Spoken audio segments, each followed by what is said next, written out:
I was 7 years old the first time I realized the world wasn't fair. The rain had been pouring outside for days, flooding the alley behind our old apartment. I remember sitting on the windowsill, hugging my knees, watching water drip from the rusted tin roof. My mother coughed softly from the corner, her thin hands trembling as she tried to light the stove. We never had much. Some nights we didn't have anything at all. But even then, she'd hum softly to me, a tune I could never forget. "Everything will be all right, my love," she'd whisper. "You're my precious one." I believed her. Until that day, a man in a black coat came to our door. I still remember the sound of his shoes squelching in the mud. My mother's face turned pale the moment she saw him. She sent me to my room, but I peeked through the crack in the door anyway. Their voices were hushed but sharp. "She deserves to know," the man said coldly. "She's just a child," my mother hissed, gripping the edge of the door. "You've taken enough from me already." There was a pause. Then he looked toward me. His eyes were dark and his expression unreadable. He reached into his coat pocket and placed something on the table, a photograph. 2 babies, wrapped in matching white blankets. I didn't understand what I was looking at. I thought maybe it was me twice. Then he said the words that never left me. "They chose him. The other one wasn't needed." My mother's hand flew to her mouth. "Get out," she screamed. He left. But that sentence, it stayed. That night, my mother sat by my bed, tears silently falling down her cheeks. "Mom," I whispered, "what did he mean?" She pressed a trembling hand against my hair and kissed my forehead. "It doesn't matter, my darling. Some people think love can be divided. But it can't. You're my heart." She didn't answer my question, not then. But when she thought I was asleep, she whispered something I'll never forget. "I'm sorry, my dear. They chose him." The next few years blurred together.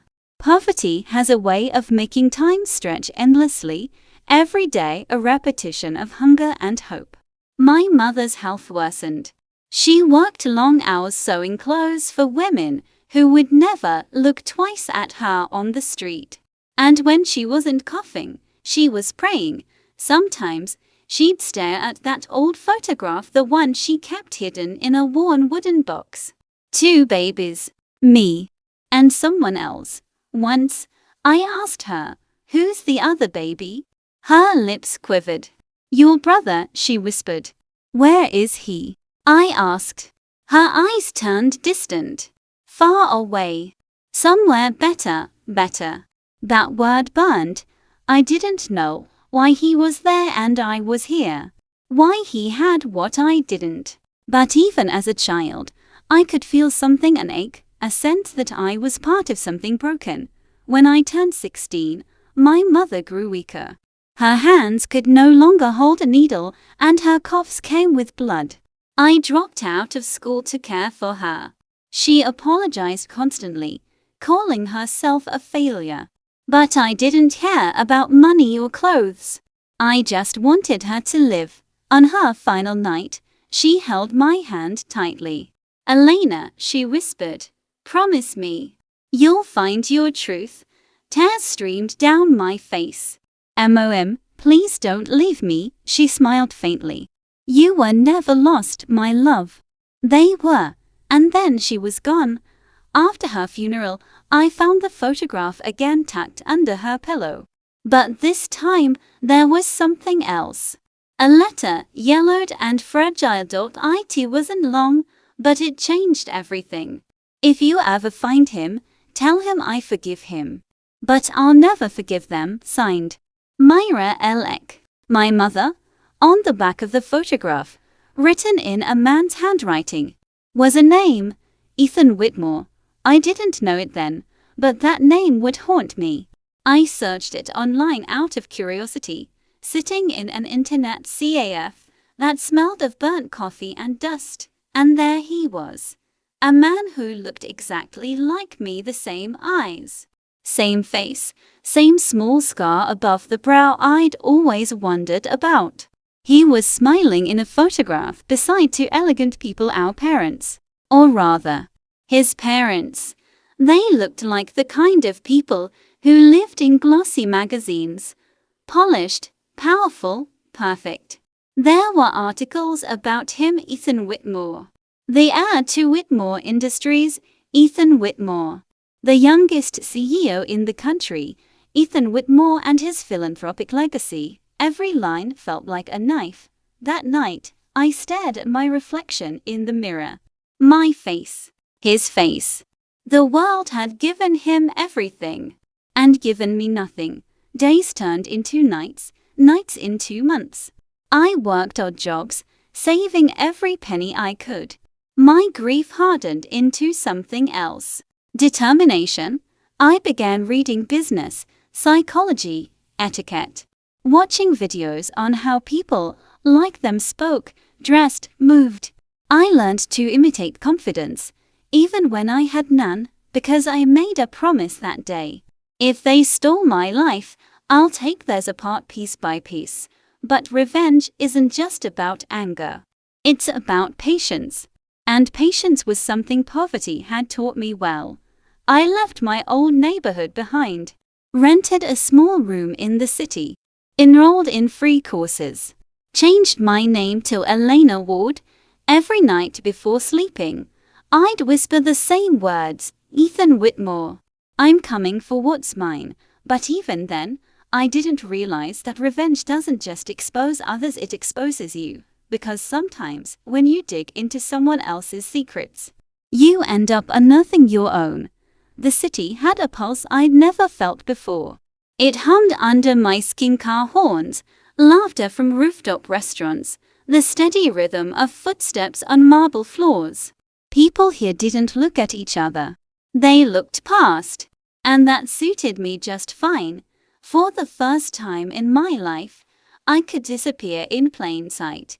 I rented a room in a shared apartment barely wide enough for a bed and a desk, but it was freedom. I worked as a CAF server during the day, attended free night classes in business management, and spent every spare moment researching the Whitmore family. The more I read, the more I realized just how perfectly their world had been crafted, a dynasty of success and respectability. My father, Charles Whitmore, was a name people whispered with admiration. A man who built an empire of steel and glass. His wife, Margaret, was a socialite known for her charity events and philanthropic foundations. And then there was Ethan, the golden heir. The face I shared. The man who had everything I didn't even know I could want. There were photos of him cutting ribbons at charity events, attending galas, laughing with politicians. His smile was effortless, his posture regal. He looked like he belonged everywhere. I told myself I didn't hate him. But each image made something twist inside me, something that wasn't envy. It was emptiness. Because that should have been me.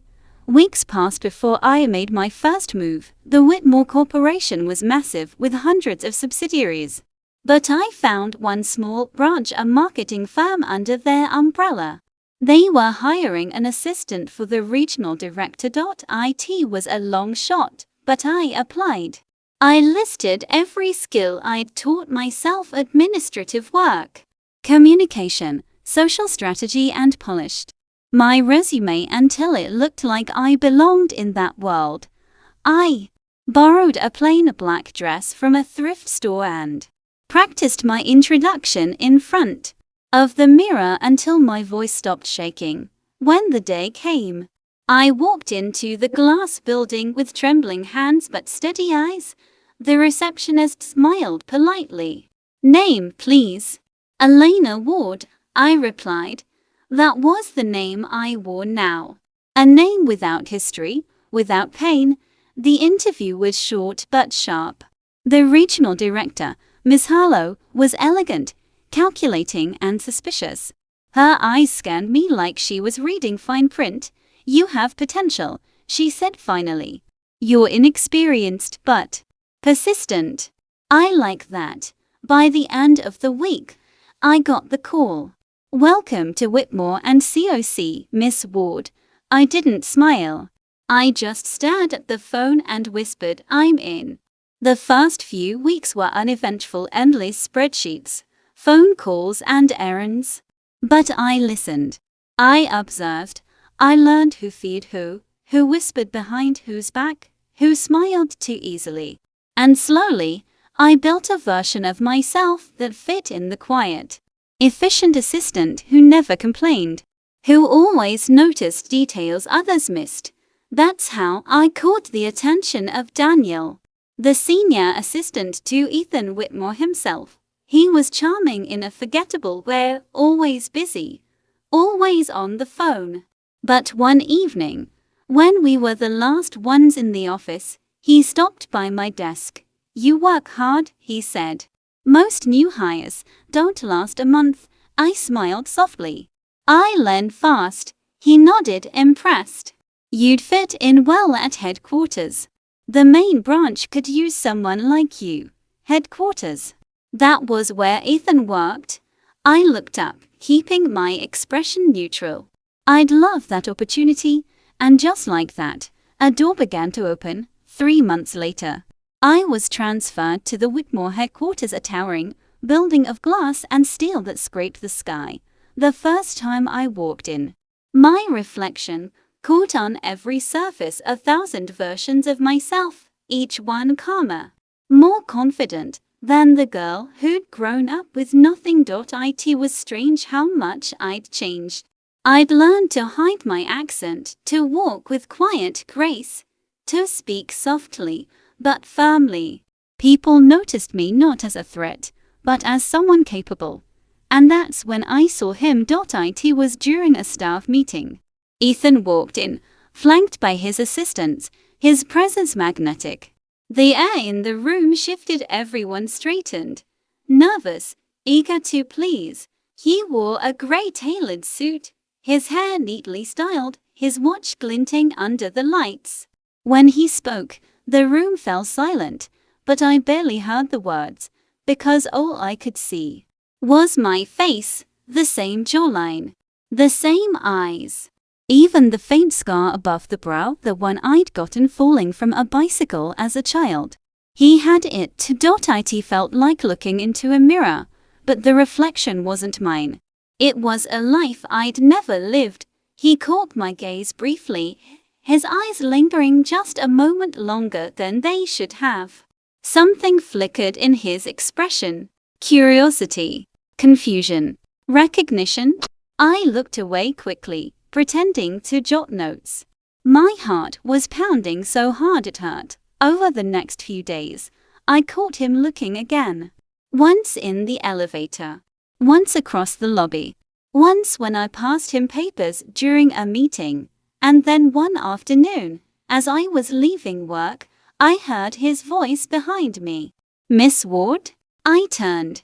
He was smiling, the kind of easy, polite smile people like him practice their whole lives. I've been meaning to ask, he said. Have we met before? You look familiar. I forced a small laugh. I get that a lot.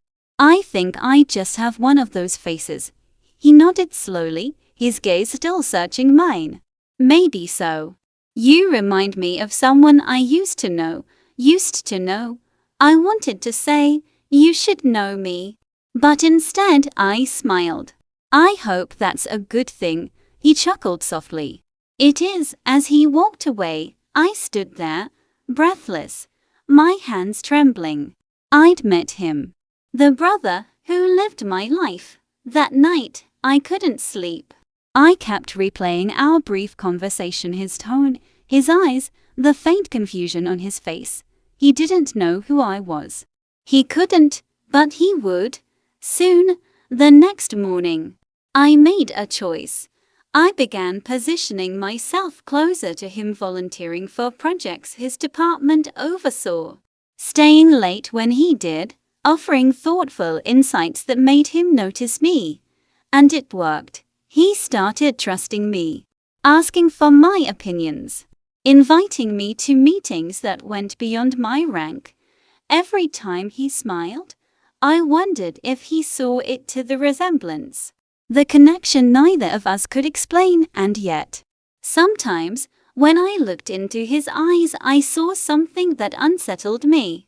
Not arrogance, not cruelty, but loneliness. It made me hesitate just a little, because what if he wasn't my enemy? What if he was just another victim of their choices? I didn't want to believe that. I couldn't, because if Ethan wasn't the villain, then who was? Late one night, while sorting documents in the archives, I stumbled across a file marked Private Whitmore Family Trust. Curiosity prickled.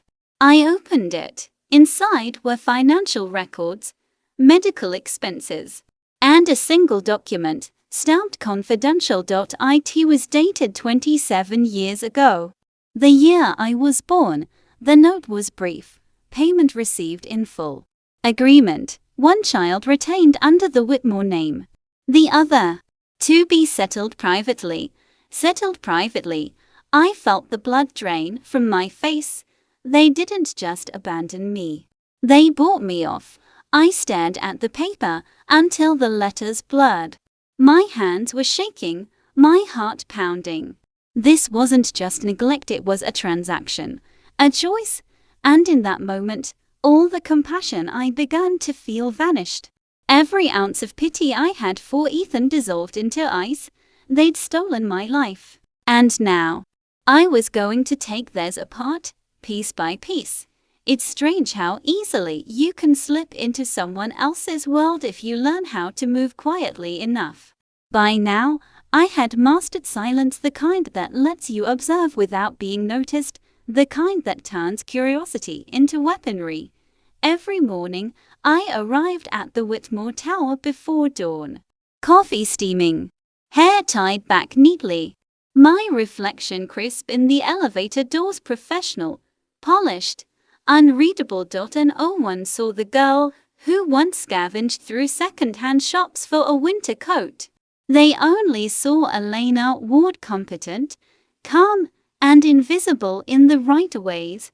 That was the trick to climbing higher. Not to stand out too much, but never fade away completely. Ethan had started trusting me too easily.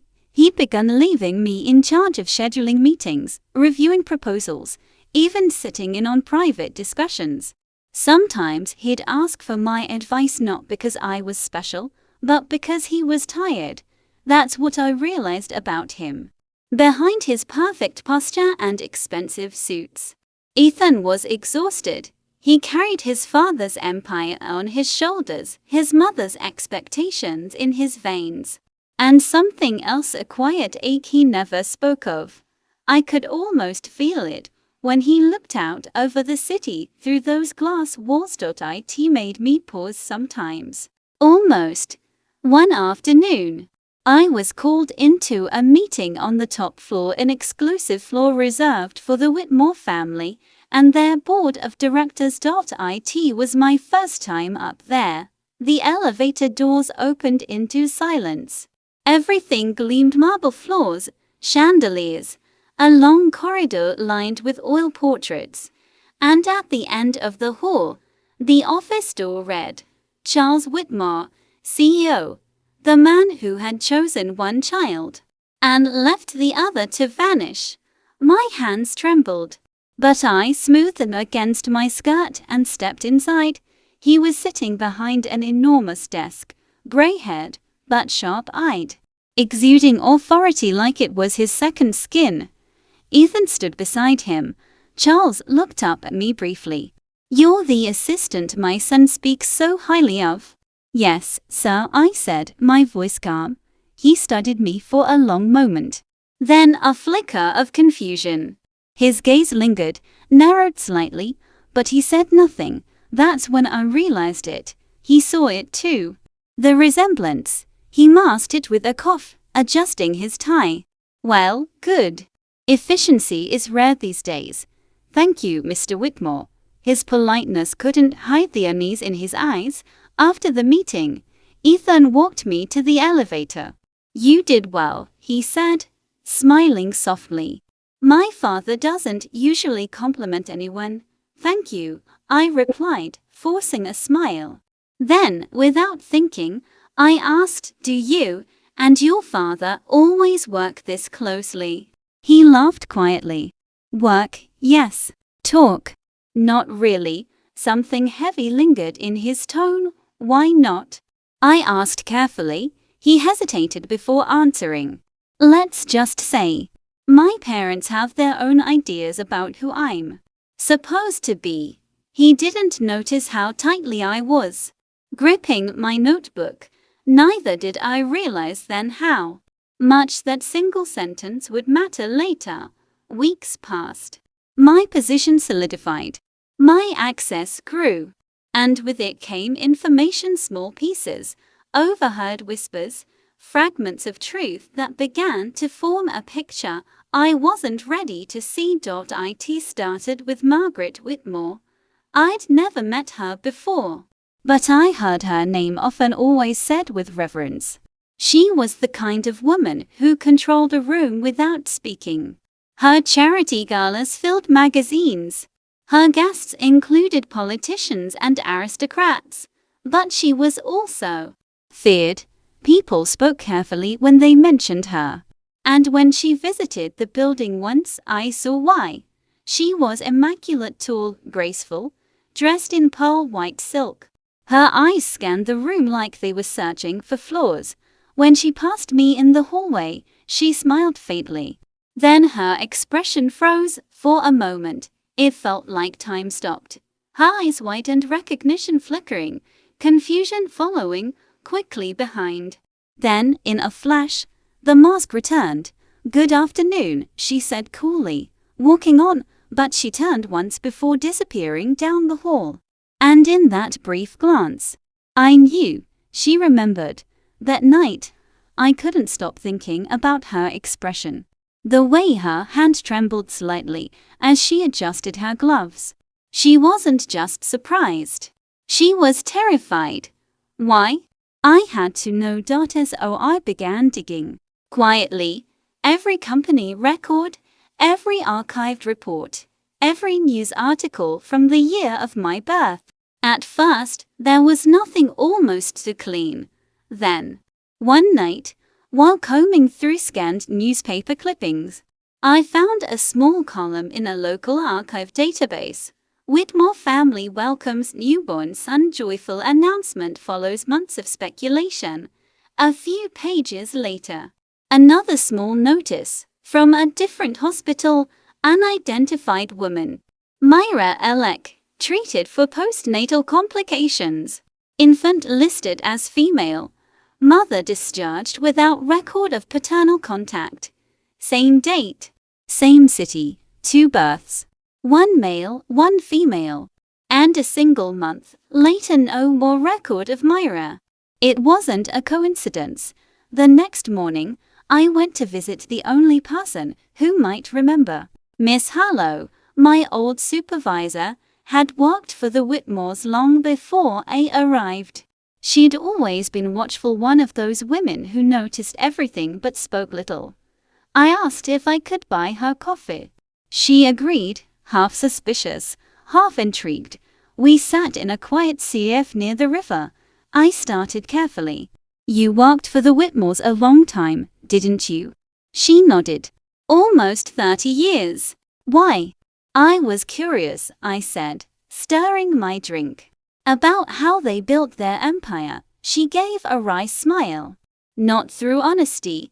I can tell you that much." That made me lean closer. "What do you mean?" She hesitated, then sighed. "Everyone knows the story, at least the parts they want us to. Margaret wasn't always the perfect philanthropist she is now. When Ethan was born, she was terrified of scandal." "Scandal?" "Yes. There were rumors her husband had been unfaithful, and that she was pregnant around the same time as another woman. The timing was a mess." My heart began to race. What happened to the other woman? Miss Harlowe's gaze turned distant. She disappeared. People said she was paid off. Some said she was forced to leave the city. No one ever saw her again. Paid off. Forced to leave. It all made sense. They hadn't just taken Ethan. They'd erased me. My mother wasn't paid to disappear, she was threatened, and the woman behind it all was Margaret Whitmore. I left the CAF with a hollow feeling. The wind bit against my face, but I barely felt it. All these years, I'd imagined my father as the villain, a man who chose wealth over love. But now, I realized it wasn't him. It was her. Margaret had destroyed 2 lives to protect her perfect image. That night, I looked up at a photo of her from a charity event, flawless in her diamonds and pearls, and whispered, "You took my mother's life. You took mine. And now, Mrs. Whitmore, I'm coming for yours." But before revenge, there had to be trust.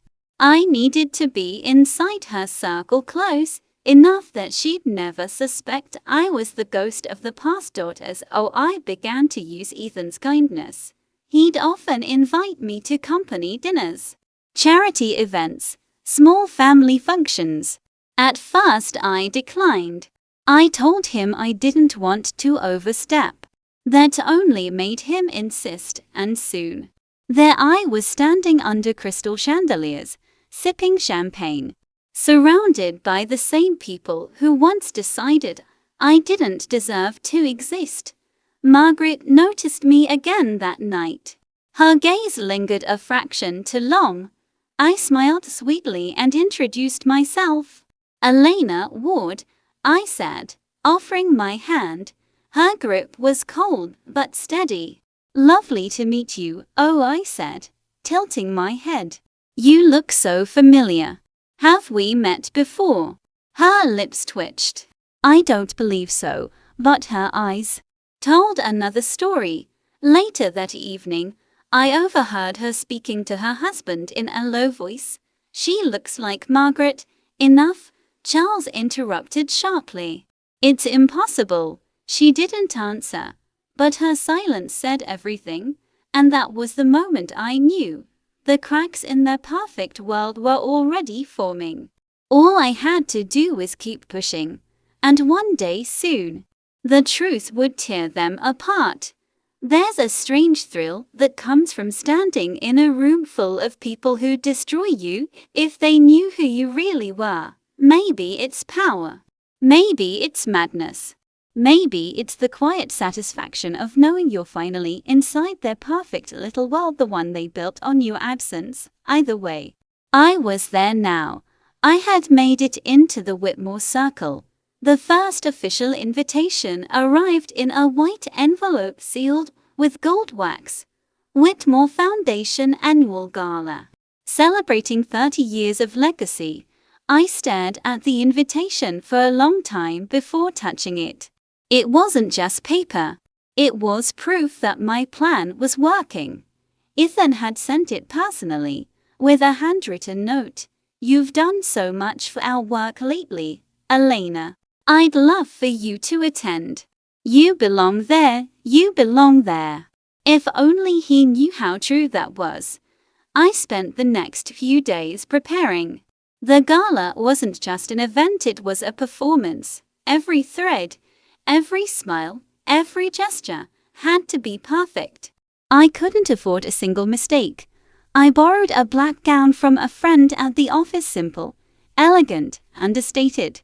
I pinned my hair into a low twist and applied makeup that sharpened my features just enough to look familiar. When I looked in the mirror that night, I barely recognized myself. Gone was the timid girl who once counted coins to buy bread. In her place stood someone who could look a Whitmore in the eye and smile. The gala was held at the Grand Lexington Hotel. All marble floors and chandeliers dripping with crystal. The moment I stepped inside, I was surrounded by laughter, music, and the clinking of champagne glasses. Cameras flashed. Waiters glided through the crowd like ghosts. Everywhere I looked, wealth, power, lies wrapped in silk, and at the center of it all stood Margaret Whitmore. Her gown shimmered under the lights, her pearls glowing like armor. She was beautiful in the way eyes can be beautiful, flawless, untouchable, deadly. When she spotted me across the room, her expression froze for a fraction of a second. Then, the perfect hostess returned. She started walking toward me. "Miss Ward," she said smoothly, extending her hand. I took it, smiling. "Mrs. Whitmore, thank you for inviting me. This is incredible." Her gaze lingered on my face longer than politeness allowed.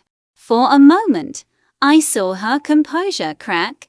"You remind me of someone," she murmured. I tilted my head.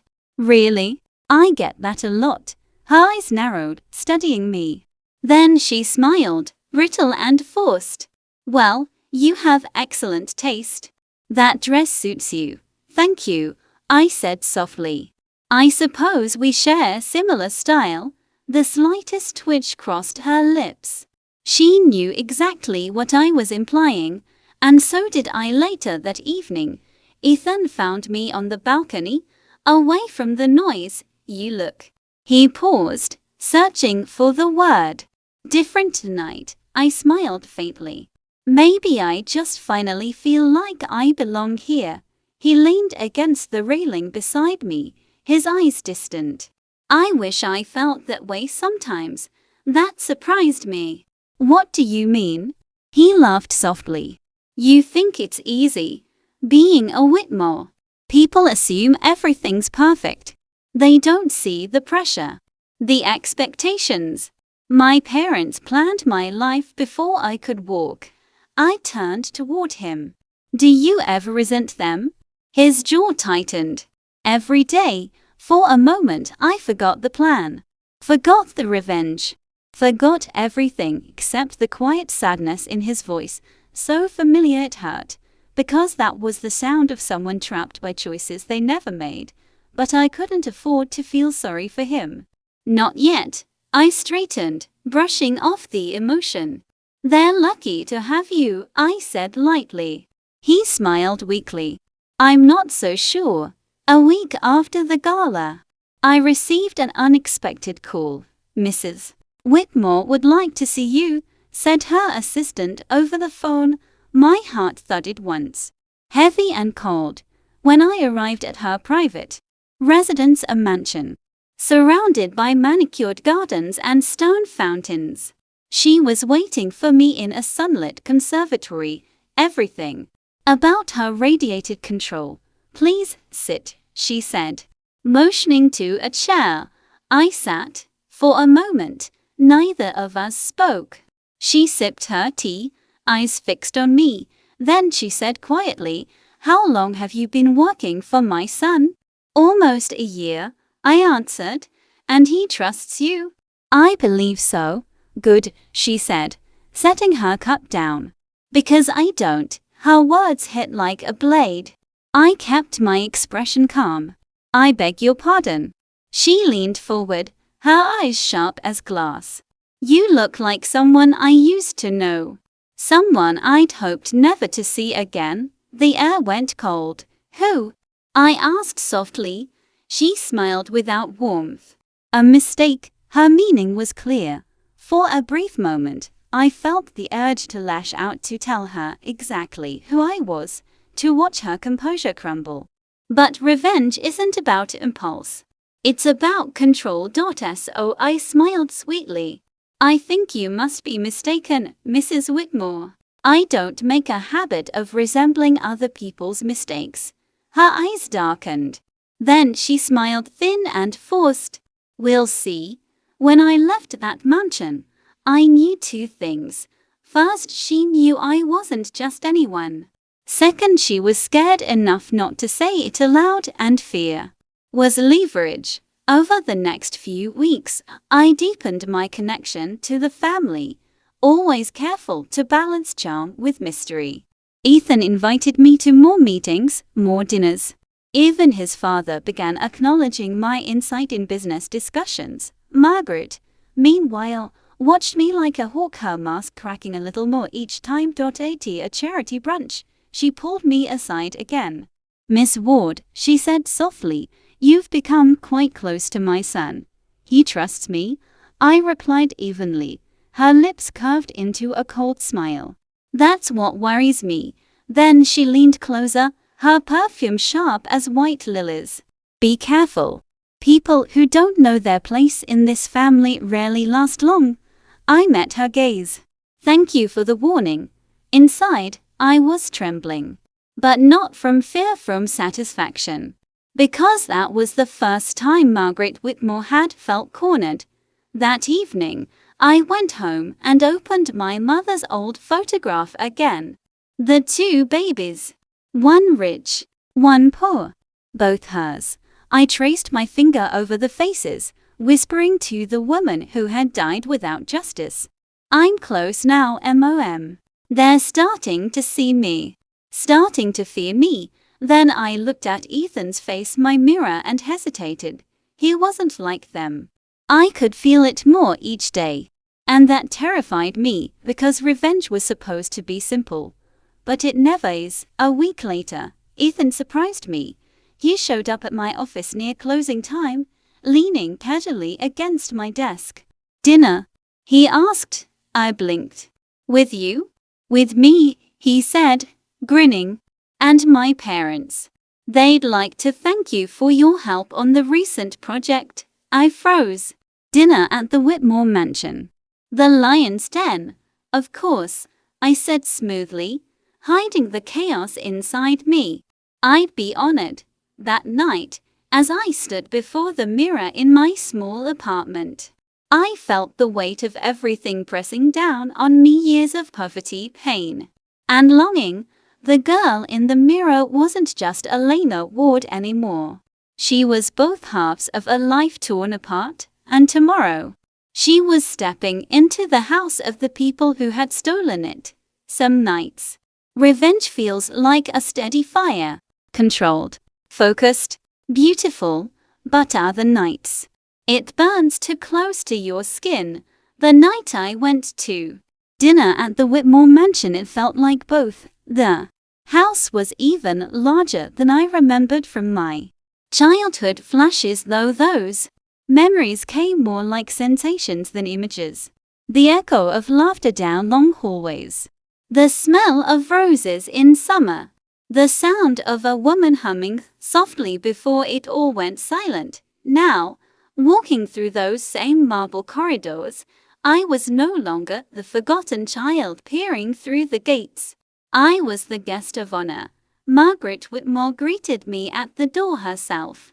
"Elena," she said, her tone polite, brittle. "You look lovely." Her eyes lingered too long again. She couldn't stop comparing me to the ghost she'd buried decades ago.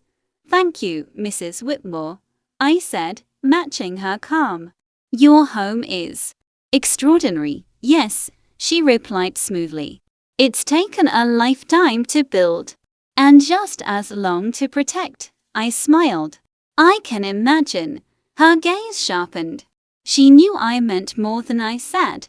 Dinner was served in a dining hall so vast it could have held my entire childhood neighborhood. Gold-trimmed plates, crystal glasses, everything gleaming like perfection itself. Ethan sat beside me, his father Richard Whitmore at the head of the table, the silent ruler of their empire. The conversation started like business, charities, the foundation's recent success. But under the politeness, tension hung like static. I could feel Margaret watching me. Every laugh I shared with Ethan made her fingers tighten around her wineglass, and when Richard finally asked, "So, Miss Ward, tell us about your family," I knew I had her full attention. I smiled faintly, folding my hands in my lap. "There's not much to tell. I lost my parents when I was very young." Margaret's eyes flashed a flicker of recognition, of guilt. "I grew up in foster care," I continued softly. It wasn't easy, but I learned how to survive. The silence that followed was heavy. Ethan glanced at me with quiet sympathy. Richard cleared his throat awkwardly. Margaret just stared like she was seeing the past claw its way back to her table. Finally, I smiled again, light and graceful. But I'm grateful for where I am now. Life has a way of balancing itself. Margaret's fork clinked against her plate. After dinner, Ethan offered to walk me out. The night air was cool, scented with jasmine. He looked at me hesitant. You really grew up in the system? I nodded. Mostly. But I don't want your pity, Ethan. I'm fine. I wasn't going to pity you, he said quietly. I wish I'd known. His sincerity disarmed me again. And for the first time, I felt a pull I hadn't planned for. A dangerous one, because I was supposed to be using him, not feeling drawn to him. That night, I couldn't sleep. I paced my apartment, heart pounding, mind racing with flashes of the past and the present colliding. Margaret's face when I said I was orphaned. Her trembling hand clutching the glass. The fear she tried to hide. I knew then she remembered. Not everything, maybe, but enough, and that meant it was time to move to the next phase. The next morning, I requested to review the Whitmore Foundation's older case archives under the pretense of writing a grant analysis. Ethan approved it without hesitation. The files were stored in a digital vault, accessible only from the main office. As I sifted through documents, names and photos, something strange caught my eye. An old charity project from 27 years ago. The Haven for Lost Infants. The date matched my birth year. I opened the report. Among the financial records and medical files, there was a name I recognized instantly. My mother's, Clara Lewis, listed as temporary caretaker, no address, no follow-up, and at the bottom, stamped in cold, impersonal ink, infant be deceased. My hands trembled. Infant BN. That was me. They had declared me dead. My stomach twisted as I scrolled further, finding the companion record. Infant adopted. Ethan Whitmore. It hit me like a blade through the ribs. They hadn't just abandoned me. They'd rewritten history to erase me. To protect their name. To protect their perfect family image. And the woman who signed off on the falsified report. Margaret Whitmore. I sat there for a long time, shaking, staring at the evidence that my life, my entire existence had been stolen, manipulated, buried. Then something inside me went very still. This wasn't just revenge anymore. It was reclamation. They had built everything on a lie, and I was going to make sure it all came crashing down. Over the next week, I began planting seeds, little things, quiet whispers, small manipulations that would grow into cracks in the Whitmore empire. I accidentally let Ethan's assistant see a financial discrepancy in one of Richard's accounts. I left an anonymous tip to a journalist about the foundation's questionable adoption records. And I made sure Margaret overheard Ethan calling me the only person I trust. Each move precise, each reaction predictable. Margaret was unraveling, trying to hold her world together while pretending not to suspect me. Then came the first consequence. One evening, as I left the office, I found my apartment door ajar. Inside, everything was slightly off. Nothing missing, but things moved. The photo of my mother had been flipped face down. I knew it wasn't random. A warning, a reminder that she was watching. That night, Ethan called. He sounded worried. Elena, my mother says someone's been leaking private foundation data. Did you notice anything? I forced a calm laugh. That sounds serious. But no, nothing unusual, he sighed. She's getting paranoid. She accused half the board of betrayal today.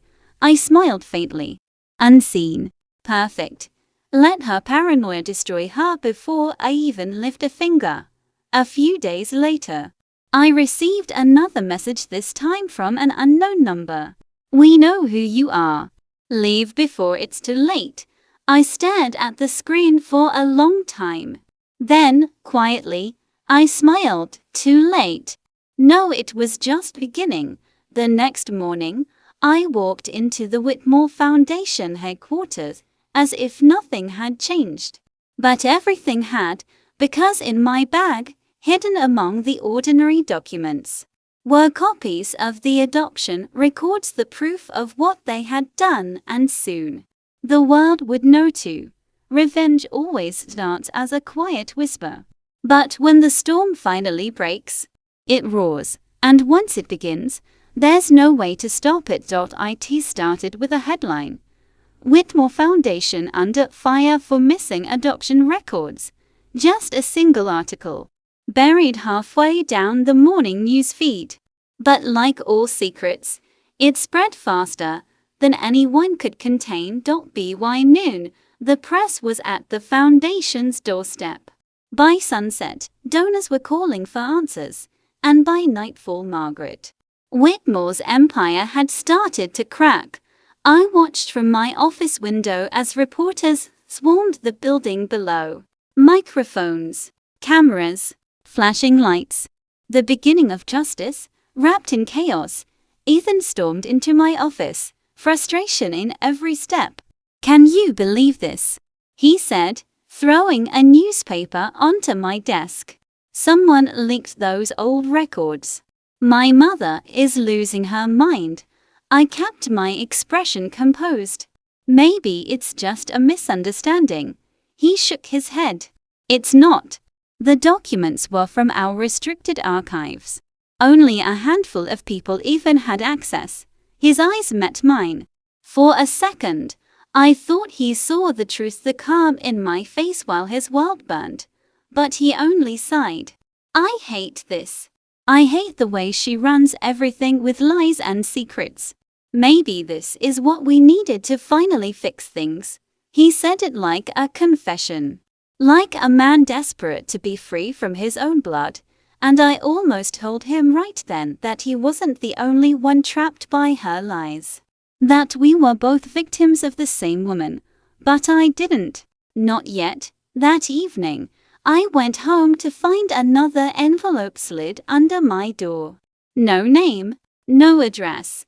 Inside was a single photograph, black and white, aged and creased. It showed two infants, side by side in a hospital crib, and scrawled on the back, in handwriting I recognized instantly, "You should have stayed buried." Margaret's handwriting. My hands trembled as I tore the photo in half, not out of fear, but fury. She wanted to scare me back into silence. But she didn't realize every threat only made me stronger. The next morning, I sent the full documentation of my discovery, every falsified adoption record, every name, every signature, to an investigative journalist I trusted. And then I waited. The story broke 2 days later. Whitmore family accused of falsifying adoption and death records. Decades of secrets uncovered. The fallout was immediate. The foundation froze operations. Government investigators arrived. Board members resigned. And in the midst of it all, Margaret Whitmore vanished from public view. The once glamorous matriarch now hid behind closed doors, her empire bleeding. Ethan called me that night. His voice was hollow. "I don't know what to believe anymore," he said. "My mother. She's not talking. My father's furious. The media won't stop calling. It feels like everything's falling apart." I swallowed hard. Maybe the truth needed to come out. "Ethan." He hesitated. "You sound like you already knew." That one sentence nearly stopped my heart. "Of course not," I lied softly. "But secrets have a way of surfacing." He was silent for a long time before whispering, "You're the only person I trust right now, Elena. Please don't betray me too." I closed my eyes.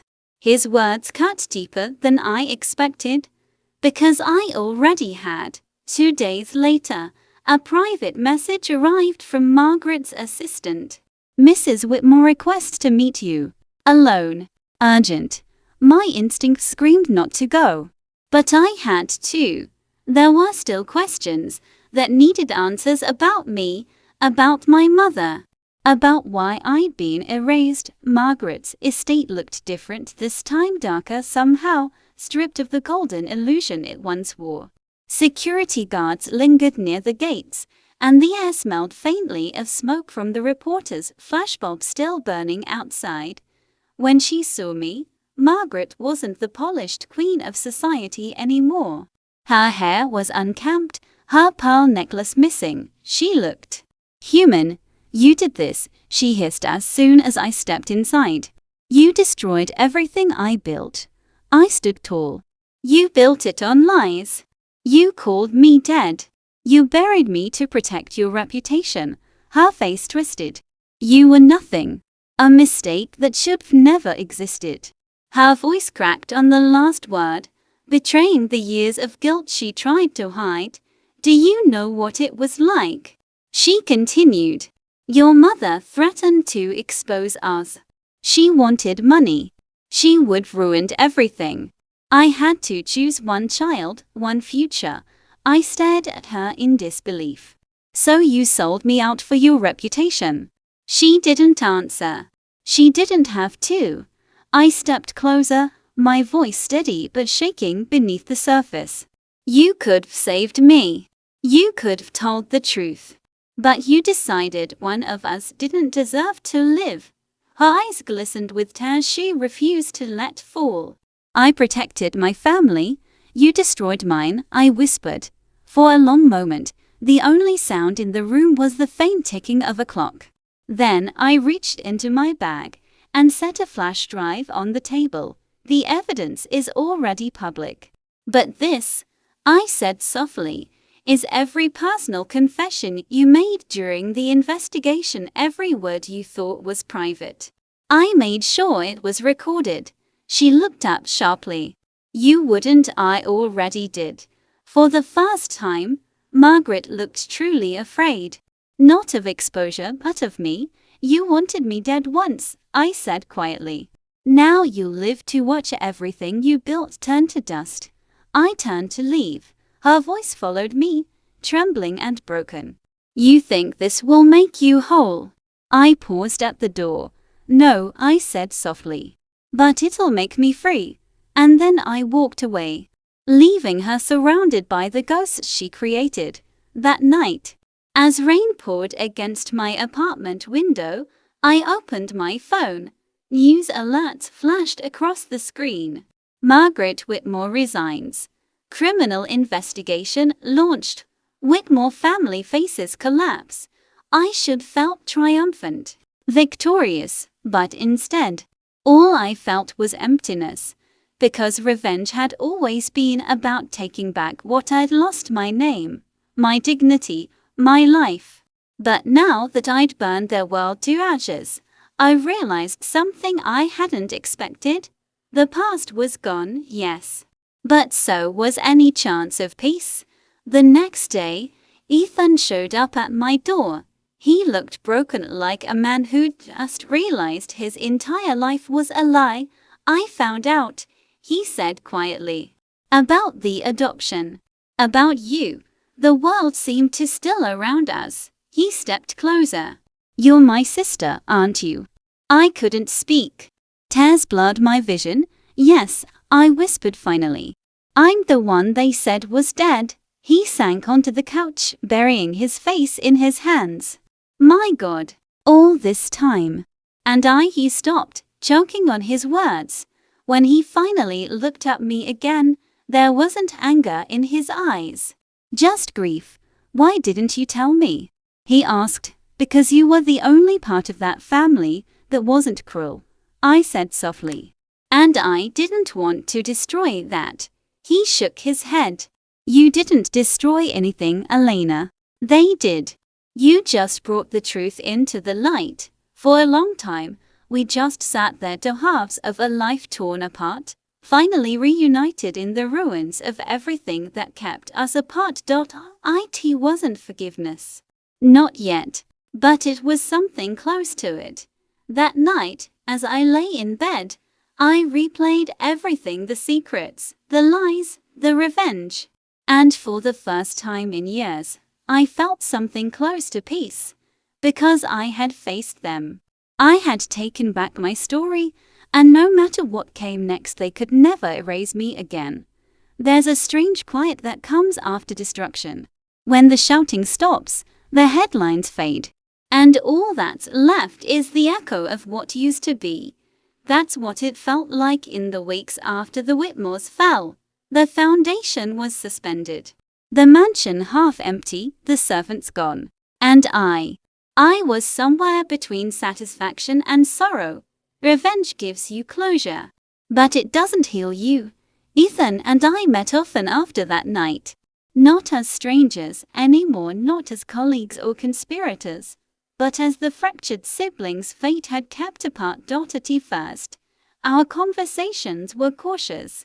We talked about work, the investigation, the legal chaos surrounding our parents. But soon, the silences between us grew gentler, less guarded. He'd bring old photographs, trying to piece together what little we both remembered. One afternoon, he showed me a faded picture of our mother. Margaret said she never wanted children, he murmured. I used to think she said that out of exhaustion. Now I know it was guilt, I nodded. Our mother Clara, she worked for her as a caretaker. I think she loved us both. His eyes softened. Then why did Margaret hate her? I hesitated. Because I didn't know everything. But deep down, I could feel there was still one truth buried deeper, one even I hadn't unearthed. A few days later, I got a message from a woman named Lydia Grant. She claimed to have worked at the old hospital where Ethan and I were born. Her message was simple. I know what happened to your mother. Meet me before it's too late. I met her in a small CAF at the edge of town. She was in her 60s, her hands trembling slightly as she stirred her tea. You're Clara's daughter, she said as soon as she saw me. You look just like her. The words hit me harder than I expected. No one had ever said I looked like my mother before, only like Margaret's son. Lydia took a breath. I worked at Haven Hospital when you and your brother were born. Clara wasn't a caretaker, she was a surrogate. Margaret couldn't have children. The world seemed to tilt. She was supposed to give you both up after the birth, Lydia continued, but she changed her mind. She wanted to keep you. She threatened to go to the press if they took you away. That's when the Whitmores paid the hospital to falsify the records. My voice came out in a whisper. So Margaret took Ethan and told the world I died. Lydia nodded. And Clara disappeared soon after. The file said she left town, but we all knew someone helped her vanish. The implication hung heavy between us. Margaret? I asked. Lydia looked down at her cup. No proof. But she had power and people who owed her favors. I left the CAF feeling like I'd been hollowed out. For years, I'd built my revenge on the belief that Margaret had stolen my place. Now I realized she'd stolen my mother's life too. That night, I told Ethan everything. He sat silently, pale, his jaw tight. So, she lied about everything, he said finally. Even how we came into this world, I nodded. You were never meant to be her son. She bought you. Then buried me to hide the deal. He covered his face with his hands. I thought I hated her before. But this. He trailed off, voice breaking. I reached out, touching his arm gently. She doesn't deserve your hate anymore, I said softly. She deserves your absence. The next morning, we went to the mansion together one last time. It was quiet now. The media had moved on. The Whitmore crest had been removed from the gates. The empire that once looked untouchable was just another empty house. We found Margaret in the garden, sitting in the same chair where she used to host charity teas. She looked smaller somehow, the sharp edges dulled by exhaustion. When she saw us, she didn't move, so she said bitterly, "You found your answers." Ethan stood behind me, silent, letting me speak first. "I found the truth," I said. "You bought one life and erased another. But the lies didn't save you. They just postponed your reckoning." She stared at me. "You think you're better than me. You use deceit too." I met her eyes steadily. "Maybe I did. But I didn't do it to survive a lie, I did it to end one." Margaret looked at Ethan. "And you? Do you hate me now?" He shook his head slowly. "No, hating you would mean I still care." For a moment, something in her face cracked. Maybe guilt. Maybe fear. Maybe just the recognition that she'd lost the only people who could have ever loved her. "As we turned to leave," she said softly, almost to herself, "I thought I was saving the family." I stopped, looking back once. "You did," I said. "Just not your own." And then we walked away, leaving her to the silence she'd created. The following week, I stood on the hill overlooking the city. Ethan was beside me, hands in his pockets, watching the skyline burn orange with sunset. "She's selling the mansion," he said quietly. "Moving abroad. Probably to hide from the trial." I nodded. "Let her run. Her whole life was built on running from the truth." He turned to me. "What about you?" "I'm done running too," I said softly, for the first time in years. I meant it. We talked for hours about the years we lost, the mother we never knew, and the strange bond that had somehow survived the wreckage. When we finally said goodbye, it wasn't an ending. It was a beginning of two lives rebuilt on truth instead of deceit. As I watched him drive away, I realized that revenge had given me something I never expected. It had brought me home, not to a place, but to a truth I could finally live with. That night, I burned the last of the documents, every copy, every photograph, every note. The smoke curled into the air, carrying years of pain with it.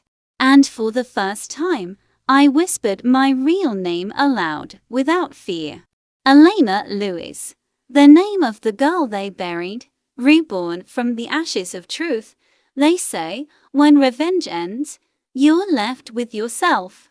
And that's the hardest part, facing the person you've become after the fire dies down. For years, I'd lived for that moment, the collapse, the confrontation, the truth exploding in everyone's face. But now, with the ashes settling, there was just quiet. A quiet I wasn't sure I was ready for. The next few weeks blurred together in slow motion. I moved out of the city, away from the gossip, the reporters, the reminders of who I used to be. I found a small cottage near the edge of a sleepy coastal town, where the ocean met the cliffs in soft white foam. It was peaceful. Too peaceful. At first, I'd wake up expecting phone calls, threats, another crisis to manage. But there were none. Only the sound of gulls outside and the wind whispering against the shutters. For the first time in years, I didn't have a plan. No strategy. No revenge. No targets. Just space, and it terrified me. A few weeks later, Ethan visited. He arrived in his usual understated way, a knock on the door, a quiet smile, a box of pastries in his hands. "You actually live here?" he asked, looking around the small cottage with a kind of wonder. "I do," I said, pouring coffee into mismatched cups. It's strange, isn't it? After everything. This feels like enough. He smiled softly. It suits you. Peace does. We sat on the porch, the sun warming our faces, the sea stretching endlessly before us. I've been thinking about starting something, he said. Something that matters. I glanced at him. Like what? A foundation. For children in foster care. For kids like us, I froze. The words hit deeper than I expected. Kids like us, the ones who were lost, traded, forgotten. That's beautiful, I whispered. I could help. I want to. Ethan looked at me, eyes filled with something between pride and sadness. You already helped. You told the truth. That's the hardest part. After he left, I spent the night thinking about his words. All this time, I thought revenge would give me peace. But maybe peace came from rebuilding something good out of the wreckage. So I started small. I began volunteering at a local women's shelter. At first, I only meant to help with paperwork. I wasn't ready to talk about my story yet. But one night, a girl came in, barely 18, trembling, clutching a small suitcase.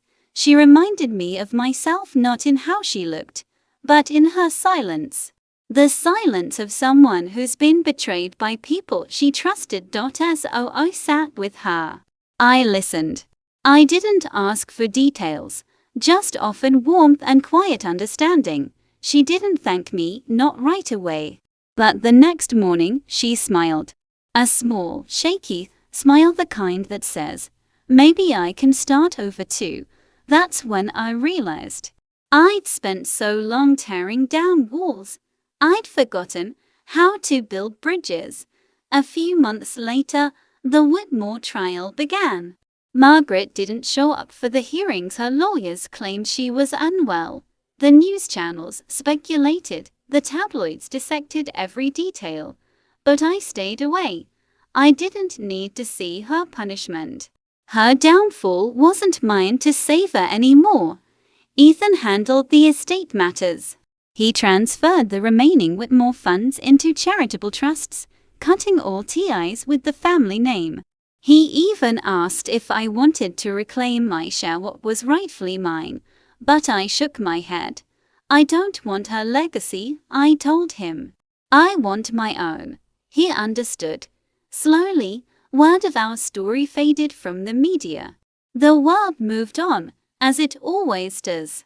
But for me, moving on wasn't forgetting, it was choosing not to let the pain define me anymore. One evening, I walked along the shore at sunset. The air smelled of salt and rain, and the waves painted streaks of gold across the horizon. I picked up a smooth stone, holding it in my palm. It reminded me of how I used to be rough-edged, weathered by time and pressure, yet shaped into something new. I threw it into the sea and whispered, "That's for the girl they buried." Then I whispered again, "And this life, this peace is for the woman who rose." Weeks turned into months. I started journaling again, not to plan revenge, but to remember growth. Some pages were angry, others forgiving. But every word brought me closer to the truth. Forgiveness wasn't about them. It was about freeing myself. One day, Ethan called. His voice was warm, lighter than I'd ever heard before. "We got funding," he said. "The foundation's official." I named it the Clara Project. For a moment, I couldn't speak. Then tears filled my eyes. "She would've been proud," I whispered. He paused. "We both made it, Elena. We survived." And for the first time, I didn't just believe him, I felt it. That night, I wrote in my journal, "The past doesn't disappear when you forgive it. It becomes a scar, a mark of survival, not shame." And maybe that's what healing really is, learning to live with your scars and still call yourself whole. Months later, I received a letter. No return address, just my name written in shaky handwriting. Inside was a single line. "I'm sorry. Milita's. I read it once, then twice. My hands trembled, but not from anger. I didn't reply. Instead, I placed the letter in a small wooden box beside a seashell and an old photograph of Clara. That was my closure, not the apology. But my choice not to answer. As the seasons changed, so did I. My hair grew longer, my laughter came easier, and my heart for the first time in decades felt light. I built a new life, piece by piece. Not perfect, not painless, but mine. And sometimes, when I stood on the cliffside and watched the waves crash below, I'd think about everything I'd lost and everything I'd found, because in losing my family, I found truth. In losing my name, I found identity. And in losing revenge, I found peace. They say you can never go home again. But I think that's wrong. You can, it just won't be the same home you remember. It had been nearly a year since I'd walked away from the Whitmore mansion. And in that year, my life had changed more than I thought possible. Peace had found me, quietly, like sunlight through cracked curtains. But there was still one place I hadn't faced: the beginning of it all. The town where my mother, Clara, had raised me.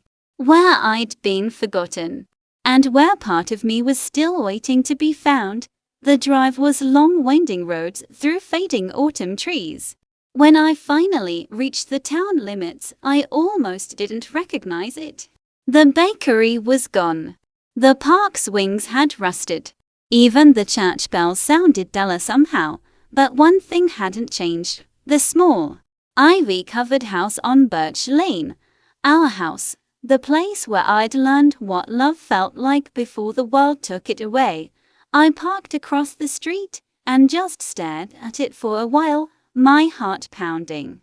The curtains were different. The paint had peeled.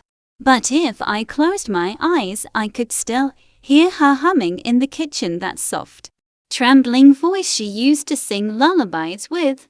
I finally gathered the courage to step inside. The new owners had turned it into a rental. But somehow, I felt her presence everywhere. The faint smell of lavender. The faint creak of the wooden stairs. Ghosts of laughter, of meals, of life. And then, as I stood in the hallway, I noticed something: a loose floorboard near the base of the stairs. It wasn't visible before. Maybe the years had shifted it. Maybe it was fate. Either way, I knelt down and pried it open. Inside was a small, dust-covered tin box.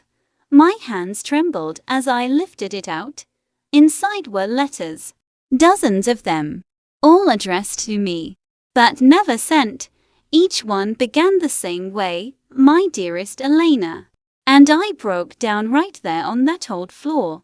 They were dated from years after Margaret took Ethan. My mother had written to me every month letters she could never send because she didn't know where I was. Some were short, simple updates about her life. Others were apologies, filled with longing and regret. But one letter, the final one, was different. It wasn't written in her careful, cursive handwriting. It was hurried, smudged with tears. "Elena, if you ever find this, please know I never stopped searching. They told me you were gone. I refused to believe it. I kept every rumor, every whisper, hoping one day you'd come home. If you ever do, follow the map in the envelope. There's something I need you to know." Inside the envelope was a faded hand-drawn map. It led to a small clearing just outside town, the edge of the forest. The next morning, I followed it. The trail was overgrown, but I recognized pieces of it: the stream we used to walk by, the wildflowers she loved. And then, in a small clearing surrounded by oak trees, I saw it, a simple wooden cross. Time had nearly erased the name carved into it, but I could still make out the letters. Clara Lucy. Fell to my knees, my chest tightening as tears streamed down my face. I'd never been told where she was buried. The police had said she'd vanished. Margaret had claimed she'd run away. But now I knew the truth. She had been here all along. Someone had buried her quietly, in the place she'd once taken us to play. Hidden from the world. Forgotten by everyone but me.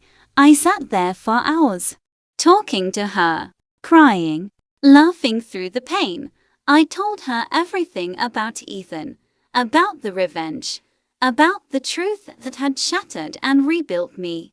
And as I spoke, a breeze rustled through the trees, soft and warm, wrapping around me like an embrace.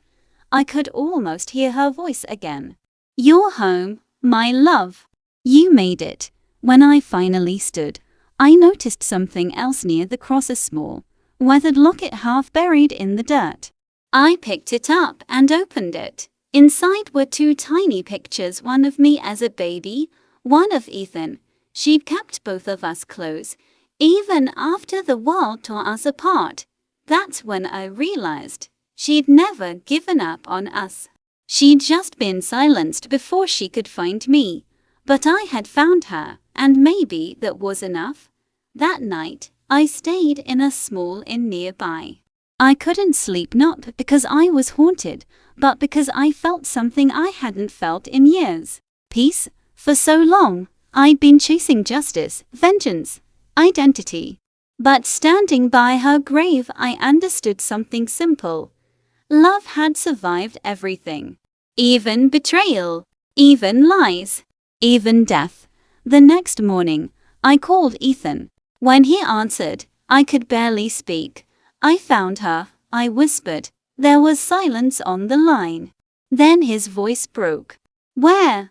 "In the forest behind our old home. She's been there all this time." He didn't say anything else, just promised he'd come. And he did. By afternoon, we were standing side by side, looking down at the cross. Two halves of a story finally reunited before the woman who began it all. Ethan knelt, placing his hand gently on the ground. "I wish I'd known her," he said softly. I nodded. "You do now." We stayed until sunset, watching the light fade between the trees. Before we left, I whispered, "We're okay now, Mom. You can rest." And for the first time, I truly meant it. Driving back to my cottage that evening, I didn't feel empty anymore. I felt whole. The kind of whole that doesn't come from revenge or victory but from understanding, because sometimes the real revenge isn't destroying what broke you. It's living so well that the past no longer owns you. And that's exactly what I plan to do. Life has a way of teaching you lessons in the most unexpected ways. Sometimes it's harsh. Sometimes it's cruel. But sometimes it's beautiful. I never thought I'd get here. The morning sunlight spilled across my cottage, warm and golden. The ocean whispered against the cliffs as if applauding the quiet victories of life. And for the first time, I felt like I belonged not just somewhere, but to myself. Ethan arrived that morning, carrying a box of freshly printed documents. I knew immediately what it was, the culmination of months of planning. "The Clara project," he said, setting the box on the kitchen table. "We're ready to launch." I smiled softly, my fingers brushing over the top sheet. It was more than a foundation, more than a charity. It was a legacy, a promise to children who, like us, had been lost, forgotten, or abandoned. The first event was small, a local community gathering. Just a few dozen children, some volunteers, a couple of journalists covering a heartwarming story. But as I watched the children laugh, play, and open up about their dreams, I realized something profound. Revenge is temporary. Justice can be fleeting. But change, real change, is permanent. And here we were, creating something that would last long after the Whitmores. The lies and the betrayals faded into history. After the event, Ethan and I walked along the beach, the waves lapping at our feet. He looked at me, his eyes soft and full of gratitude. "Mom would be proud," he said quietly. I nodded, swallowing the lump in my throat. "Yes," I whispered. "She would be. And I think she finally knows we found each other." That night, I sat alone on the porch of my cottage, staring at the stars. For years, I had wanted revenge, longed for it, planned for it, lived for it. And it had felt sweet at first. But now, looking back, I realized the real victory wasn't seeing Margaret crumble. The real victory was reclaiming my life, reclaiming my name, reclaiming my future. A soft breeze brushed against my cheek, carrying the faint scent of lavender. And I smiled. Not a triumphant smile. Not a vengeful one. A quiet, peaceful smile, the kind that comes when you finally let go. Weeks later, the Clara project had grown beyond what I imagined. Children were being placed in safe homes. Volunteers had increased tenfold. And our story inspired countless people to speak up and take action for those who couldn't. Ethan and I often reflected on the journey, the lies, the betrayals, the secrets we had uncovered. And yet, we never dwelled in the pain. We celebrated the resilience that had brought us here. One afternoon, as we stood before a new classroom being built for the project, Ethan nudged me gently. "You know," he said with a grin, "we've come a long way from Birch Lane." I laughed softly. "We've come a long way from everything." He looked at me, eyes bright. "Do you ever think about them? The Whitmores?" I shook my head. "Sometimes. But they're ghosts now. Our life doesn't belong to them. It belongs to us." He nodded. "To us." And in that moment, I realized he was right. We had finally closed the circle. That evening, I wrote the final entry in my journal. "The past doesn't define me. The lies that tried to bury me only made me stronger. I am Elena, who is the girl they said was dead, the woman who refused to stay buried. And I am free." I closed the journal and looked out at the sea. The waves crashed against the cliffs, relentless and eternal, just like life. And now, finally, I was ready to live it, not in revenge, not in sorrow, but in truth, love and freedom. The sun dipped below the horizon, painting the sky in gold and crimson. I inhaled the salty air, letting it fill me with possibility, and for the first time in my life, I felt complete, because sometimes the best revenge is simply thriving. Thanks for watching. Hoped you liked it. If you watched till the end, please comment revenge so that we could understand you were with us till the end. As well as, please let us know, where are you watching from? What do you want to hear from us in next video? If you have any incident in your life, please let us know. We would love to share your story.